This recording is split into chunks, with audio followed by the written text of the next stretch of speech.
All right, today we're jumping into another quick country history, and this time we're heading to the Himalayas to explore the absolutely epic story of Nepal.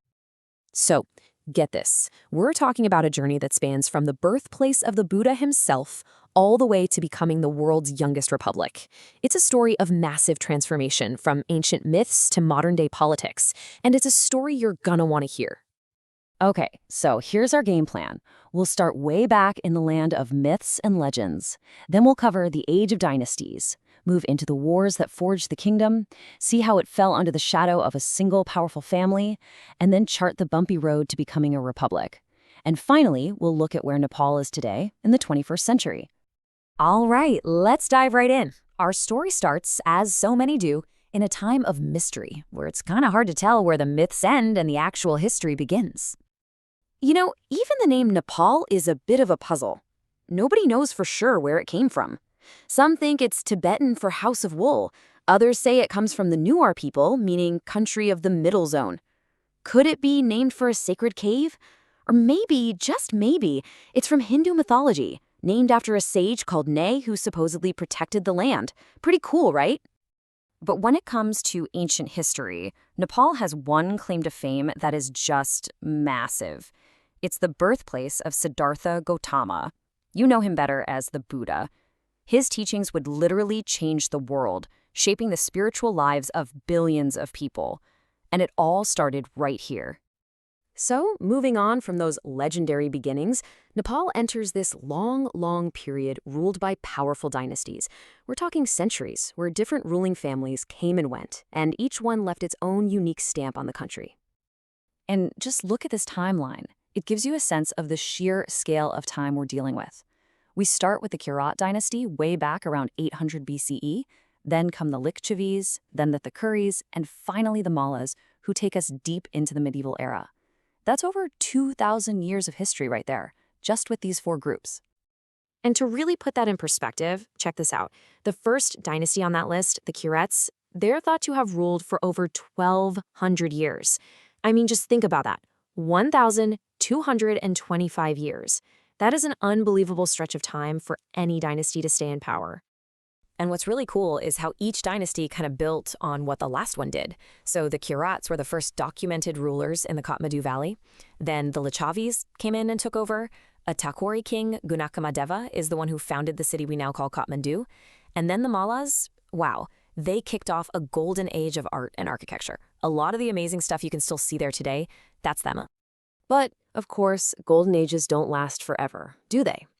By the 15th century, the Malla kingdom had fractured.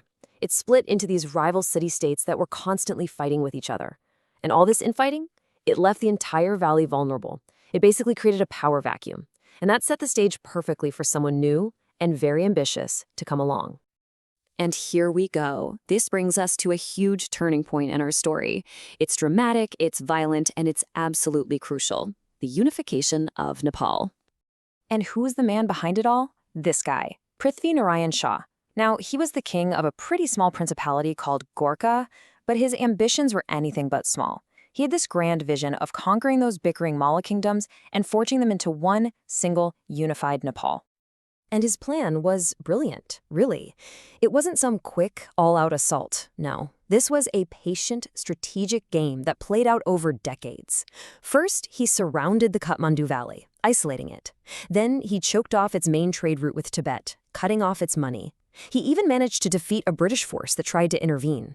And only then, once they were weakened and divided, did his army march in and take the city-states one by one.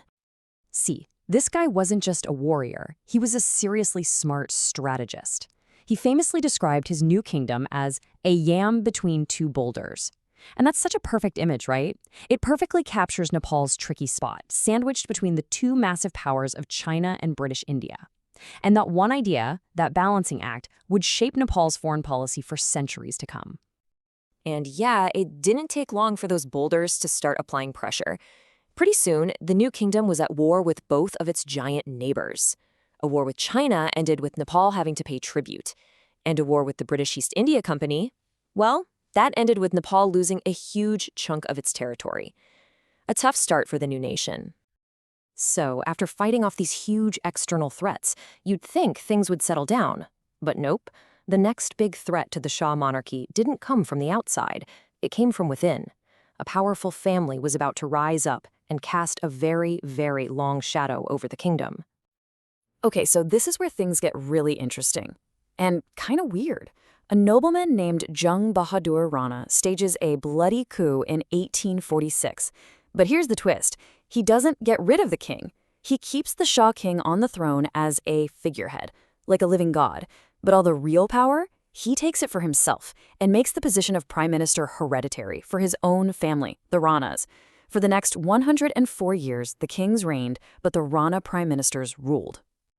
The whole Rana period is a bit of a paradox, really. On one hand, they were total isolationists. They wanted to keep Nepal cut off from the rest of the world to protect their own power.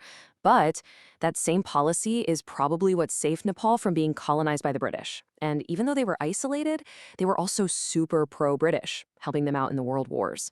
Oh, and they also abolished slavery in 1924. It's a really complex legacy. But that kind of isolation, it just couldn't last forever.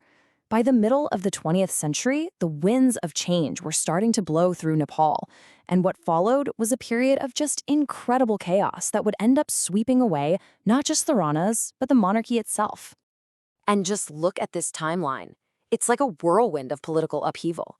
In 51, a revolution gets rid of the Ranas. Awesome, right? But then, just 9 years later, the king pulls his own coup and bans all political parties. In 1990, a massive popular movement brings back democracy. But that's immediately followed by a brutal 10-year civil war led by Maoists. And then, the absolute shocker in 2001, the Royal Massacre, which just plunged the whole country into chaos and, really, set the stage for the end of the monarchy in 2008. And we have to remember the human cost of all this. That final push to become a republic was incredibly violent. Just the Civil War alone, which lasted a decade, cost an estimated 13,000 lives. It was a really devastating conflict that left deep scars on the nation. And it all came to a head on May 28, 2008. The newly elected government met for the very first time, and they took a historic vote. The result was overwhelming, 560 to 4 in favor of abolishing the monarchy. And just like that, after 240 years, the Shah dynasty was done. The Federal Democratic Republic of Nepal was officially born. And that brings us right up to today, to the 21st century. Nepal is now one of the world's youngest republics, and it's facing all the hopes and, well, the challenges that come with building a brand new future. And let's be clear, the road for this new republic has been anything but smooth. I mean, they passed a new constitution in 2015, which was huge, but in that same year, they were hit by a catastrophic earthquake. They've had landmark elections and even seen former Maoist rebel leaders become prime minister. But that legacy of instability, it's still there. Political turmoil and corruption are still huge, persistent problems for this young democracy. So, that really is the big question for Nepal today, isn't it? After all these centuries of kings and dynasties, after all the turmoil and revolution, can the nation finally forge a stable and truly democratic future? It's an incredible story, and the next chapter, well, it's being written as we speak. Hey, if you like diving into Nepal's history with us, we've got a whole Quick Country Histories playlist you should definitely check out. And of course, make sure you subscribe to Notebook Summaries so you don't miss the next one.